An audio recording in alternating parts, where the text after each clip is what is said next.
you've made your final signing of the window, you've brought a goalkeeper in. Did you feel that was a position you needed strengthened in? Yeah, it was a problem ever since I've come to the club. Usually when you go to a club, you've got a goalkeeper, coach and 4 goalkeepers, 2 fighting for the first team place and maybe 2 young ones. It's never been the case here. It was something that was right on my radar for the first few days I was in. We're grateful and thankful to the job that Vaughan Williams has done in terms of being a goalie coach and being a number 1 who's done a fantastic job. And we thought about it a couple of weeks ago, and it was either, right, let's try and get this right. So it was either bringing a goalie coach in to work Dennis and Vaughan Williams, and or bringing a goalkeeper in.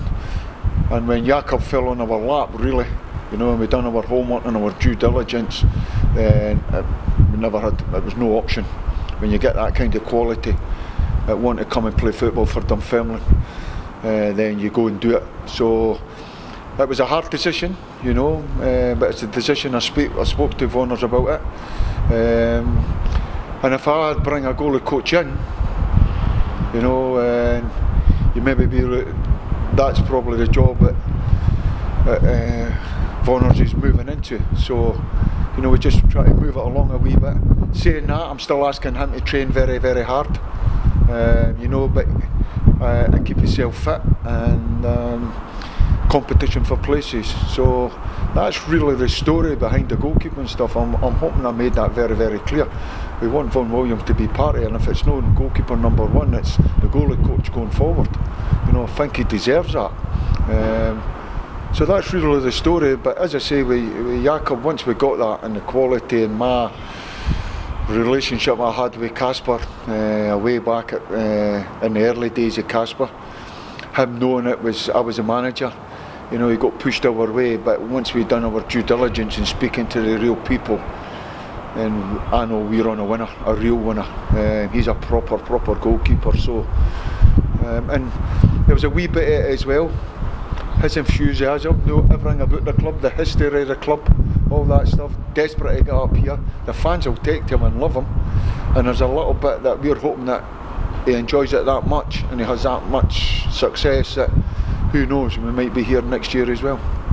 In terms of Jakob fighting for that first team spot, what do you feel he brings to the squad?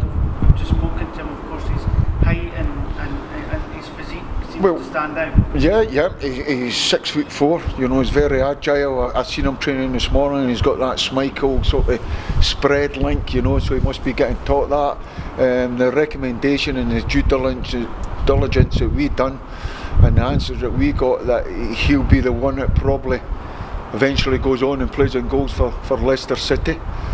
He's got big shoes to fill, but if he's training with these kind of quality goalkeepers every day, and he's a Polish under-21, looking to get into the national squad as well, may I add, I think we've got lucky, and I think it's one of the best signings of the window. Saying that, goalkeepers in a unique position, and every now and then, it's a hard position, so we just wish him, get him settled in, wish him all the best, competition for places, but delighted that he was on our radar and he's now Dunfermline. The fans will love him.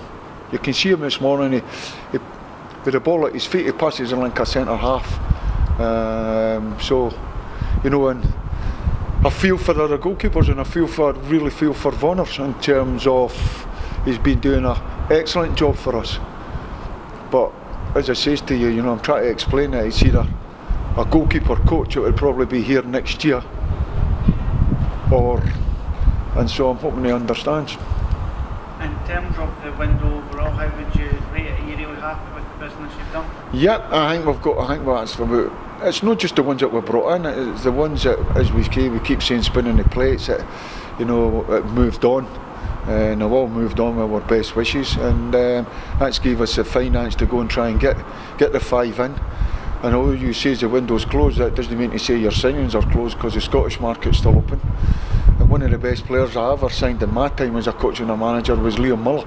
When I signed him, he was a free agent, and I signed him for Hibs. So we're still looking about, we're still ducking and diving, and we're still hoping that we can add one or two. I'll tell the fans right now, we missed out on one or two. We were hoping to do another one yesterday, and it didn't come to fruition. We got let down a little bit on that one, but that's part and parcel of football. You know, what's not for you will not harm you. So pick ourselves up, dust ourselves down, be happy what we've got in this window up until now. Delighted with the latest one in Jakob, and let's keep moving forward and keep winning football matches. Ian Wilson left the club on Sunday. What's your analysis of his situation? Well, first and foremost, Big Shug was a great lad, and absolutely, he always made me smile. I really felt for Shug in terms of his injuries and his time at Dunfermline. Never played enough football, and when I come here he was basically injured when I come here.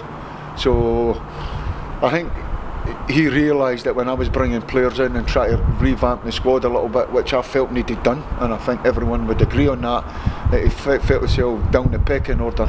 When he come to see me, I told him that he would be, and I'm still looking to bring one or two in. So, you know, he just made that decision that it may be better for him moving on and look for pastures new. So he goes well with best wishes. There's no, you know, he enjoyed his time. He's got a lot of good stuff to say about the club, and we just wish him all the best down at Morton, except when we play him. You've got a good nucleus of players already signed up for next season, but is that the next task, looking at guys out of contract and trying to tie them up? Well, we've done the young ones. I think that if you and the fans read between the lines, we've done the young ones. They're the ones that are got to be the lifeblood of the club, and they're, you know, they're Dunfermline boys. So that's important that you've got that. In terms of where we are, it'll probably be more what we're doing right at this moment in time. In terms of guys here that are out of contract, getting new contracts, we have to make sure we're safe before we can do any of that kind of business. So the quicker we do that, the better for everyone at the club.